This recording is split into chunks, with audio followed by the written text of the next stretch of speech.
What is up, everybody? Alrighty, so I did get some questions about this character. So with this Hydra Sorcerer right now, I'm doing over 6 billion damage. Do I hit it all the time? No. My average is usually I'll see a whole bunch of 2 billions and 4 billions and things like that. So you've probably noticed that. But the high end, the highest I've ever hit, is like 6.7 billion, I believe. Um, Here's some of the layout right here. As you see, my attack power is not very high, but when I cast everything, and I also have a room for a shout right here, it goes up to like 140,000 attack power. Why is that important? Well, I'm doing like a crit style build on this character. So my critical strike damage is 1900 right here. For example, the boots I have or start out, they got 183% critical strike damage on just the boots. Also, my critical strike chance has increased by 25% of my movement speed, which again, you're going to have a movement speed bonus on there. Like I get 36% and then an extra 16% when killing something. But not that important, but one of the things as a Hydra build you'll realize is you build a lot of damage in pyromancy, you do a lot of fire damage, and you also will have, well, right here, you'll see fire damage.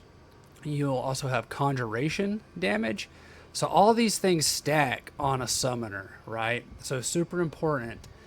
So what you see is on items like this, it's got pyromancy damage, right?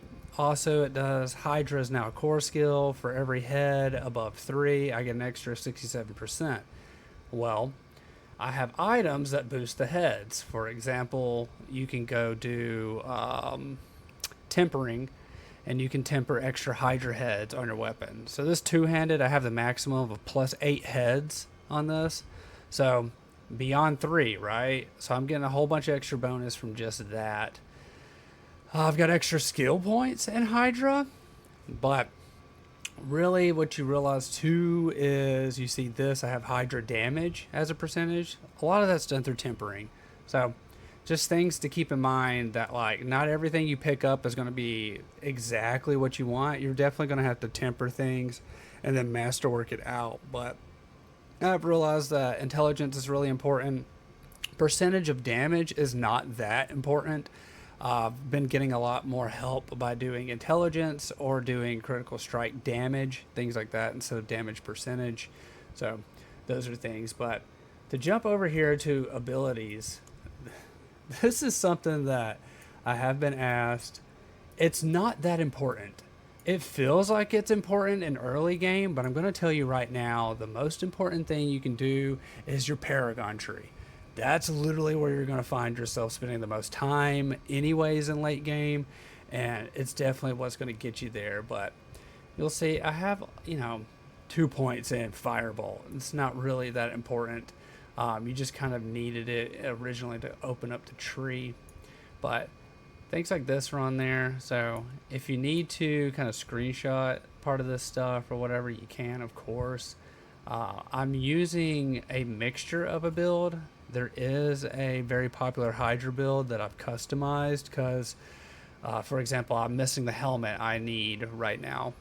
So I have my own helmet. I'm not using the boots from that. I'm not using two single-handed things. I'm using a two-hander. So there's a little bit of customization there. But things like this are on there. You go down to this one. I've got teleport, of course. You need it. You can also do your little customization so that your teleport is attached to your dash. It's just something for sorcerers. They basically get the ability to attach certain skills. Ice armor is super important because one of your skills is going to boost your damage every time you cast ice armor. Hydra, of course, is like ranked up 5 out of 5, and then all the items I have boosted again. So that stuff is there. Familiar is not that important, but you do need to run the tree right here. It's just something you'll definitely need to do.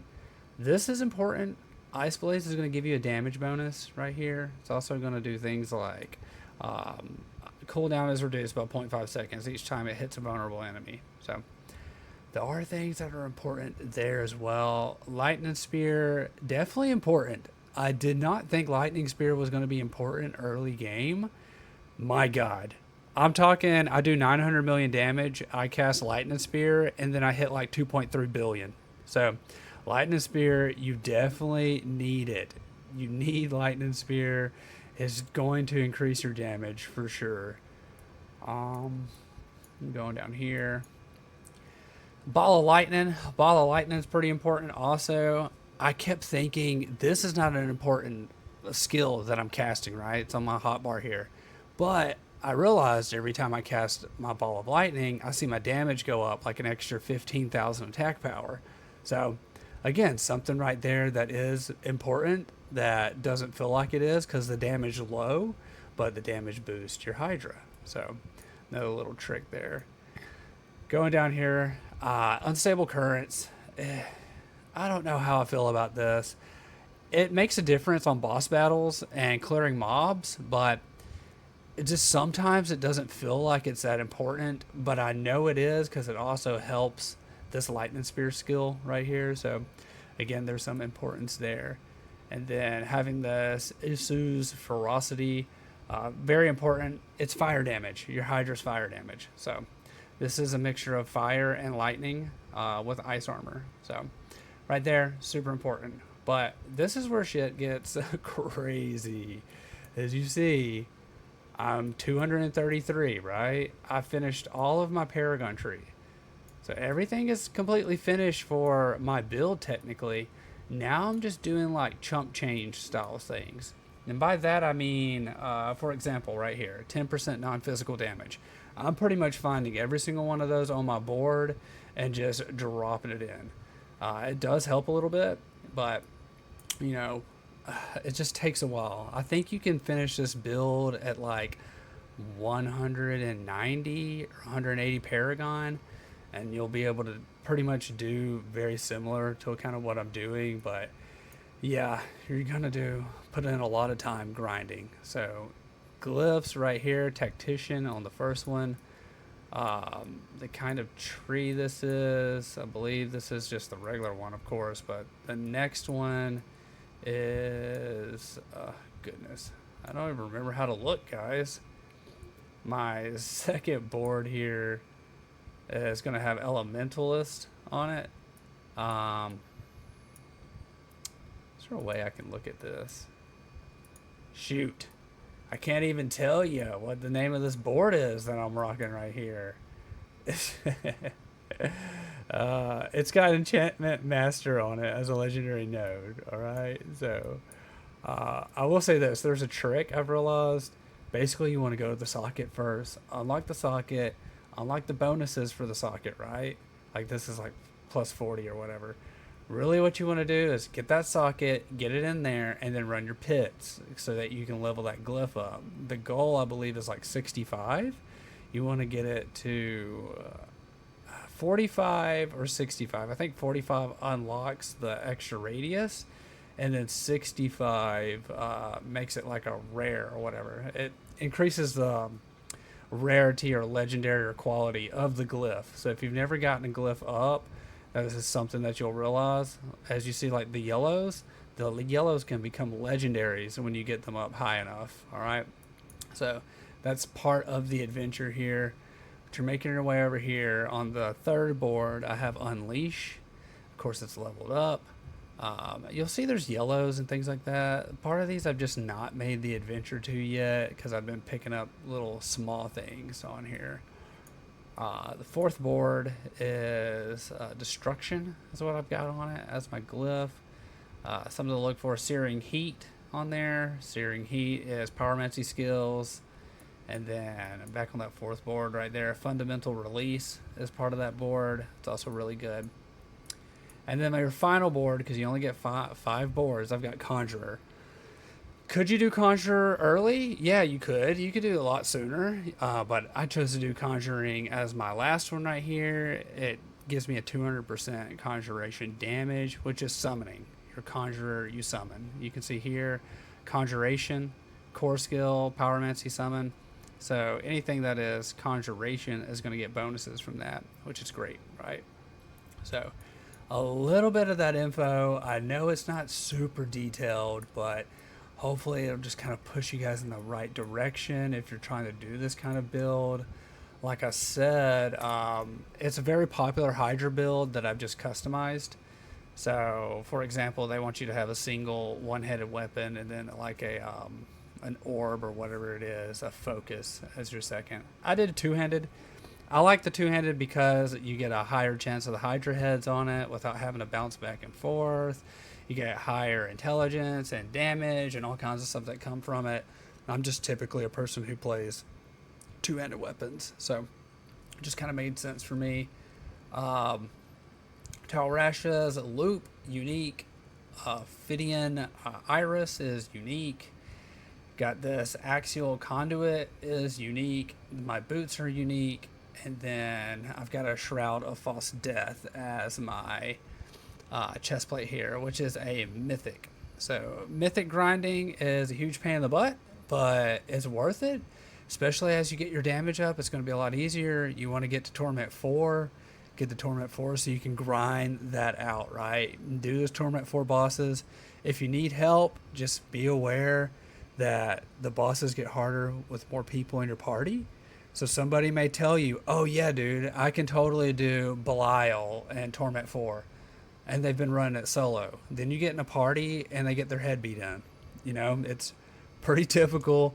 It happens. So just be aware, you know, the bosses do get more difficult. So what I will do is I'll go ahead and pop over to Belial real quick and just show you part of that damage output. I could die. I'm just warning you, I could die. You lose a lot of armor and resistance when you get into Torment 4. Thankfully, my resistance is maxed out, but people still hurt. I might do a lot of damage, but they still can beat my head in. So I believe I've done up to a Pit 85 solo. So let's go ahead and try this out. There went my shout for my runes. So you'll see damage is going up. Get the Hydras out.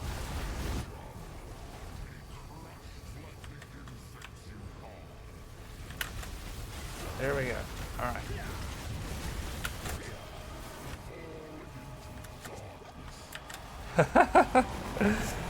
Oh, I'm sure you saw my health dropped. I almost died. I just forgot to launch that ice armor quick enough. But since I'm in here, as you see, the attack power went up. Let's get that shout out one more time, and I'll show you guys. See? 146,000, almost 147,000. So yes, I do come up to people and I'm like, I have 13,000 attack power, and then I cast everything and it goes up. That was Torment 4. So Torment 4 Belial right there. That's my build. I'll put a link in here to the build I've used and customized. The season's almost over, guys, but you know, hey, if you want to give it a shot in season 10, sure, it's super fun. I've heard they're going to change a lot of shit, but you know, this is the best character I've had. Just flat out. Best character I've ever had right here. Highest Torment Paragon level I've ever had. Super fun. I hope this video kind of helped you a little bit and gave you some information. And Diablo 4 has changed a lot. If you played Diablo 4 in Season 1 and Season 2, it is very, very, very different now.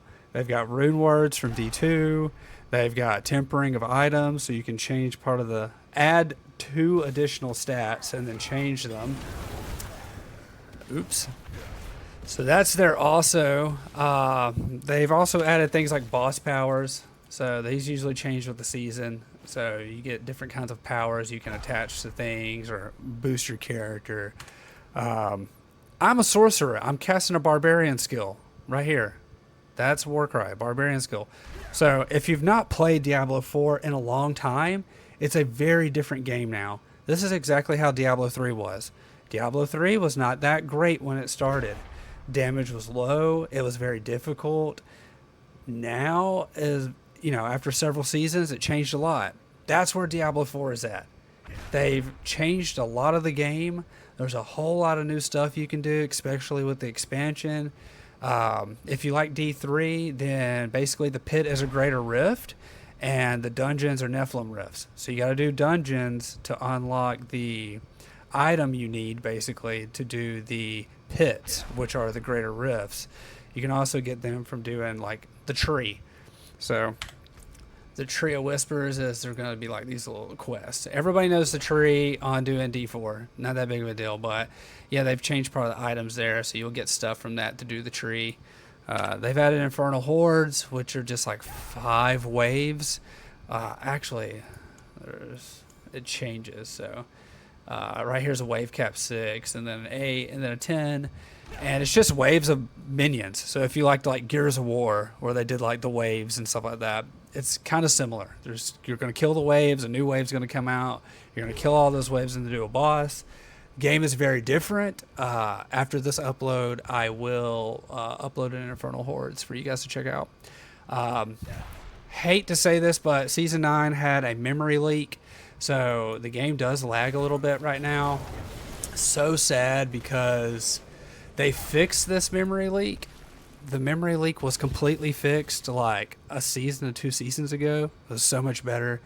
This new season, you've got a memory leak. I've got 32 gigs of RAM. The game takes 30 gigs of RAM to run. If you've got more than 32 gigs of RAM, you're going to be great. You're not going to experience a memory leak. People who have 64 gigs of RAM, they're just like, I didn't even know there was a memory leak. So, yeah, sadly.